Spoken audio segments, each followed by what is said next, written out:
Pues yo creo que el papel de los activismos, fíjate, lo primero que se me ocurre pensar en cuanto a los activismos es que efectivamente los activismos que no están eh, directamente enfocados en destruir o tumbar el régimen o acabar con el totalitarismo, digamos, los que no son explícitamente políticos y serían, digamos, más como sectoriales o enfocados en temas específicos como feminismo, racismo, medio ambiente. Yo creo que tienen una cualidad primero que otros no tienen, es que van a sobrevivir a la transición en Cuba, ¿no? En cualquiera que sean los términos de esa transición, van a sobrevivir a la transición en Cuba porque están atendiendo temas que no están amarrados necesariamente a una agenda política, que por supuesto luego pueden ser tomados por una agenda política, no existen por supuesto fuera de ese contexto como nada existe fuera de ese contexto, y pueden ser por supuesto instrumentalizados por una agenda política determinada, y siempre los activismos existen en disputa, ese tipo de activismos existe siempre en disputas con la pretensión de captura de las agendas políticas sobre ellos, pero creo que por su propia temática y también por la manera en que se organizan, por las lógicas relacionales que tienen, son capaces de sobrevivir a una transición. Sobrevivir en el sentido de que si ahora estamos discutiendo por los feminicidios, mañana los feminicidios probablemente, desgraciadamente, van a seguir ocurriendo y ese tipo de activismo va a tener que ser necesario, ¿no? Y es un tipo de activismo que pone una presión sobre el conjunto de la vida social de una manera que yo creo que es más realista en el sentido de que efectivamente no es que digamos, ay, ya ocurrió un 11 de julio, entonces eso significa que después del 11 de julio son 3 años para que esto se caiga y a que sea una convocatoria a elecciones libres y instauramos la democracia, ¿no? Eso no funciona de esa manera. Los procesos de transición son muchísimo más complejos, a veces duran,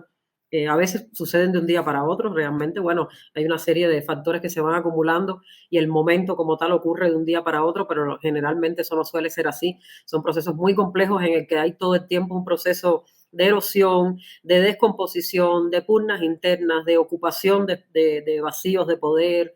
y de creación de nuevas agendas, de actores emergentes. Y yo creo que en ese sentido juegan un papel fundamental porque presionan al régimen, a la estructura totalitaria, a asumir temas y a meterse en discusiones que no le interesarían y que son todo el tiempo cuestionadas de una manera yo creo que muy radical, ¿no? Yo, por ejemplo, estoy pensando ahora en la manera en que el hecho de que en el tema de género, por ejemplo, ¿no? La existencia de observatorios de feminicidio que están en manos de la sociedad civil porque el gobierno ha sido, bueno, ineficaz por una parte, pero por otra parte es una ineficacia con total intencionalidad, porque por supuesto no son cifras que les interese develar ni sobre las que quiera poner ninguna atención, porque simplemente no concuerdan con la narrativa de este país feliz construyendo el socialismo que ellos cuentan, que le, que le cuentan a la gente en el mundo por ahí, ¿no? Entonces,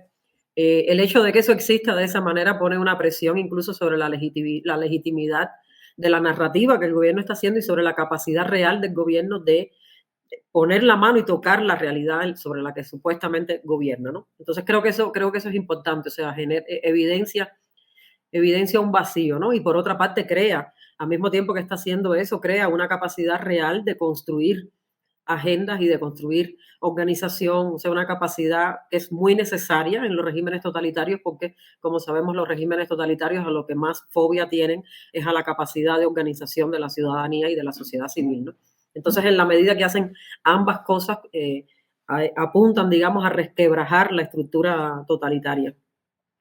Y algo más que a mí me parece muy importante de los activismos en Cuba, de ese tipo de activismos en Cuba, es que más que otros, digamos, más que activismos explícitamente políticos, porque ahí la polarización es muy dura y realmente es como empiezas ya a luchar en un terreno casi como de creencias religiosas, ¿no? Como donde de un lado están quienes defienden la revolución y del otro lado están los contrarrevolucionarios, los gusanos, entonces como es un espacio que es muy poco fructífero para convencer nada. Pero estos activismos tienen la capacidad de conectar con activismos semejantes en otros países, que en esos otros países tienen un poco una función parecida,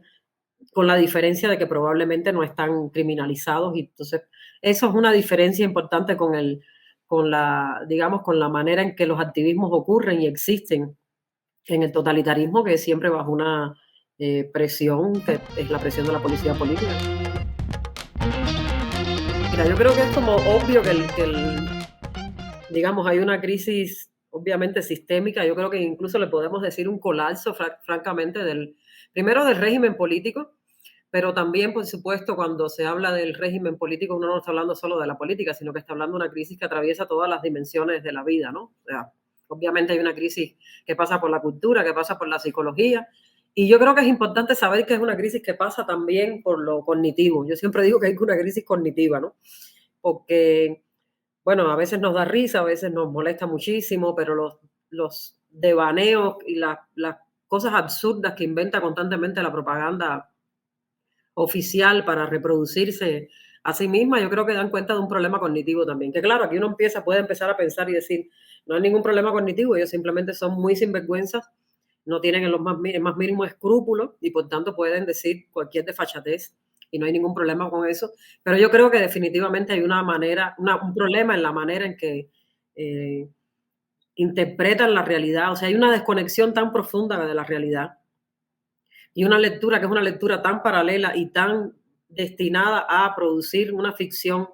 completamente desligada de la experiencia, de lo que la vida cotidiana te puede estar diciendo, que eso termina creando una cosa que es medio patológica, ¿no? O sea, que tú empiezas como a ver signos de descomposición, que es una descomposición cognitiva también. Y es, por supuesto, una descomposición en el plano moral, justamente porque esa ausencia de escrúpulos hace posible todo el tiempo hablar sobre un país que no existe, sin desconociendo y a veces escondiendo activamente la realidad y el sufrimiento de las personas, ¿no? Y es una crisis que no está solo, por supuesto, en las altas esferas, digamos, ¿no? No es una crisis que uno pueda ver solamente en Cuba Debate o en el Granma, sino que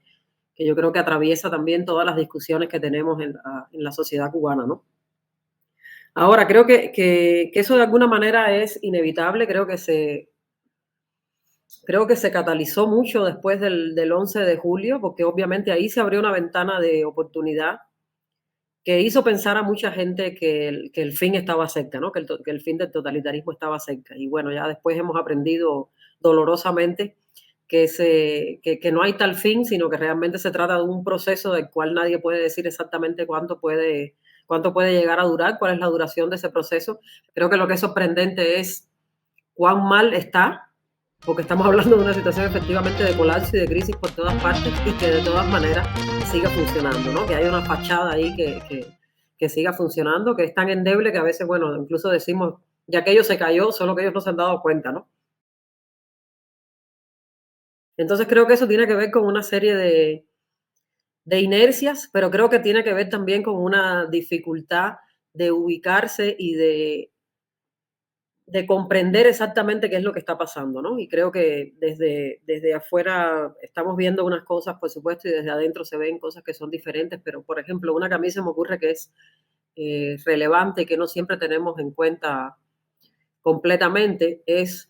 cómo sigue funcionando para muchas personas dentro de Cuba, y esto posiblemente porque pues están en Cuba y tienen que sobrevivir y la sobrevivencia siempre impone un poco de todo lo que se hace por instinto de conservación, ¿no? O sea, si de pronto estás cuestionando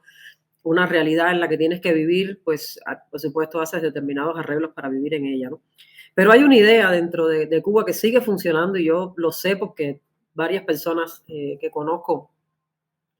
lo escucho de varias personas que conozco con cierta frecuencia, es esta idea que ha sembrado el castrismo, yo creo, sistemáticamente, no sé desde cuándo, pero supongo que desde el primer momento incluso en que Cuba empezó a tomar esta dirección totalitaria, que es la idea de que no importa cuán mal estén las cosas dentro de Cuba, en cualquier otro lugar siempre van a estar peor. Y esto es una cosa muy impresionante porque si tú te ubicas en los, qué sé yo, en los 80, ¿no? Que, por ejemplo, mi generación los recuerda casi como un momento idílico, ¿no? Ay, los 80 todo estaba tan bien y no estaba nada bien, obviamente, pero comparado con la catástrofe que vino después en los 90, de la cual realmente nunca hemos salido, pues es un panorama que te permite comparar y decir, no, pues estaba mejorcito, ¿no? En términos comparativos. Eh, pero cuando tú piensas en ese momento, tú dices, bueno, Cuba era una sociedad que todavía no tenía mucho conocimiento del exterior, no estamos hablando de la época de las redes sociales, o sea, la gente sabía de cómo se vivía afuera porque venían los familiares, venían los amigos, alguien viajaba, o por las cosas que se colaban de pronto de libros, esta circulación un poco underground de consumo cultural de otros lugares del mundo, y al mismo tiempo la situación no estaba como tan mal, ¿no? Pero ahora mismo seguir sosteniendo esa idea es completamente, no sé si es irracional la palabra, porque yo no tengo nada en contra de la irracionalidad, pero digamos, no tiene sustento ninguno en la realidad, ¿no? O sea, hemos llegado a un punto en que muy difícilmente se puede estar peor, aunque técnicamente siempre se puede estar peor, pero digamos, la situación está muy mal. Y por otra parte, hay un conocimiento sobre la realidad en otros lugares que está informado por la experiencia de personas que viven afuera, que es una comunidad del exilio cubana que es muy grande, por el acceso directo a través de redes sociales a comunicación con otras personas, a información sobre otras realidades, que yo creo que hace insostenible eso, ¿no? Pero sin embargo, hay mucha gente dentro de Cuba todavía con la que hablas y tienen como un miedo a ese cambio, ¿no? Y creo que ese es uno de los elementos que, hay muchísimos elementos, pero es con el que en el que he estado pensando en estos días, que hace que todavía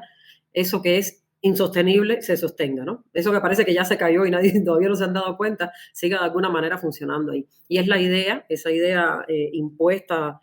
subterránea, increíblemente inercial, pero funcional todavía, de que otro mundo peor es posible.